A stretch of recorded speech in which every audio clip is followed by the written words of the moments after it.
It's been a little bit. I got a haircut. I got my big bike. It runs now. I've got a chain coming in the mail. And so I'll be able to start test riding it real quick. It's also winter and extremely cold outside. It's 34 degrees in this barn right now. I just turned the heater on, so hopefully it warms up. Maybe I'll turn my big bike on later to show you guys, but as of now, we're doing this. So, let me show you. So this is a Honda Grom rear brake.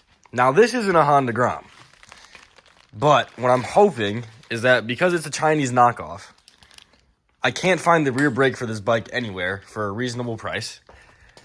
And so I'm hoping to fit this. It looks kind of the same to what I saw in the diagram, but I am trying to sell this so that I can get another bike. Because it's winter right now, there's some people who are selling their motorcycles for way cheaper than what they're actually worth. And some people are just kind of dumb. So I'm trying to sell this for $800 to $1,000. I'd be happy with $600 because that's how much I'm trying to buy this other bike for. Unfortunately, everybody on Facebook Marketplace is being stupid. And they'll show interest. They'll ask like, oh, are you good with this price? I'll be like, yes. They're like, okay, I can come pick it up now, then and then. And they just ghost me. No more texts. I'm like, do you want to buy it or not? Nothing. No response. So we're having an issue, but it's insured and has a license. I have my license and everything. So I guess in the meantime, I'll be riding it. I don't care enough. I mean, I can't ride it right now. It's negative 5 degrees outside. But today we're going to put this on there. Because some guy was saying that he might buy it if it has a rear brake. So we're putting a rear brake on. It just slides right on. Look at that. Wait, I gotta let you guys see this. All right, look. Perfect fit. Beautiful.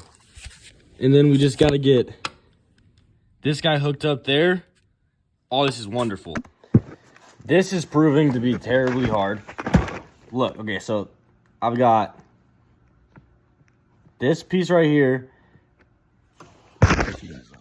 These two pieces need to connect. This one goes down, but they don't, like, it doesn't work. I don't know how. All right, so it's been a week, maybe more like a week and a half. Okay, so the last video, I stopped filming because I got really locked into doing what I was doing, and I got it. I mean, the back brake did end up working and end up fitting. I had to flip around the brake pedal in order to get it to work and fit correctly, but it didn't end up work. It did end up working. But I have a surprise. Yeah, so this isn't the little bike anymore. So I traded the little bike, still got the big bike, but I traded the little bike for another big bike. 2007 Suzuki GS500F. The F stands for fairing, so I need the front fairing. I'm looking for that. And traded it. When I got it, it wasn't running. It had no power.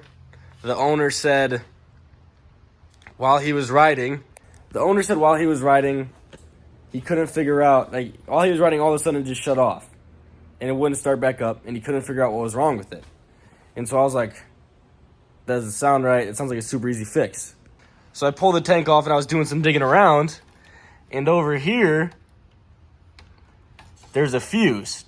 This is a spare one, but in here, there's a 20 amp fuse. I pulled it open. Sure enough, fuse was busted. Replaced it. It's like $1 fix. Came over here. Key was in here. Turns right on. Starts right up. So I got this thing for a steal. I've been riding it around. It needs a back tire. I've been having to do a little bit of work. Right now, it's giving me some issues, definitely.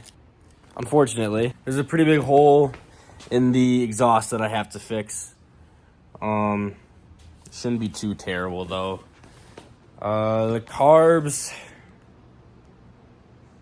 leak a little bit. I think something's seated wrong, but it's not that big of a deal. And right now, I'm pulling this off.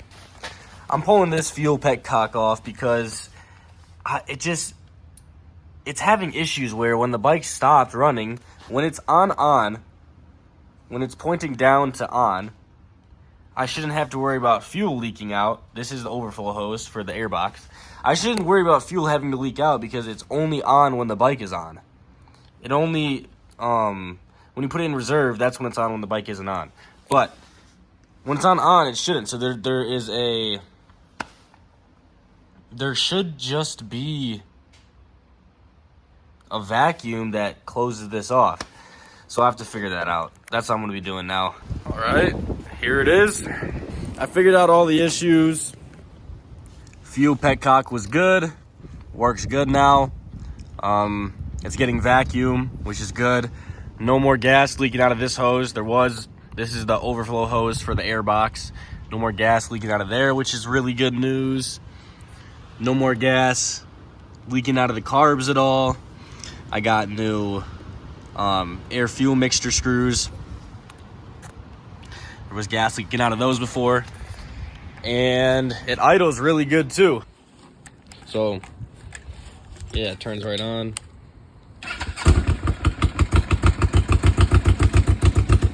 Let it do its thing.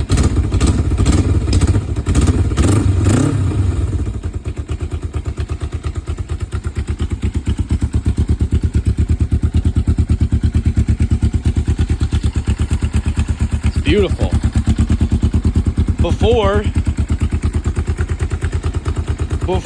whenever it would go below 3,000 RPMs, it would just completely shut off. It would go to 0 and the bike would turn off.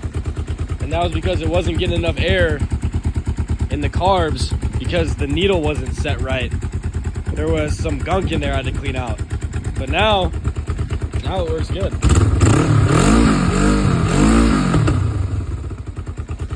That backfire was because of the giant hole back in there, which is from rubbing against the brake. Which isn't good, but I got it fixed out. I got it fixed with some hangers. So yeah.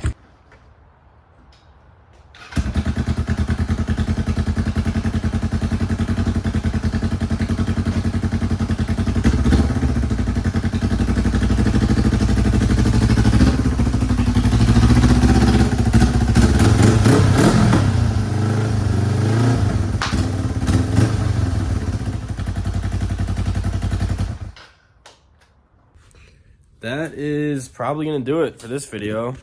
For the next video, I'm hoping to maybe be test riding this. That'd be pretty cool.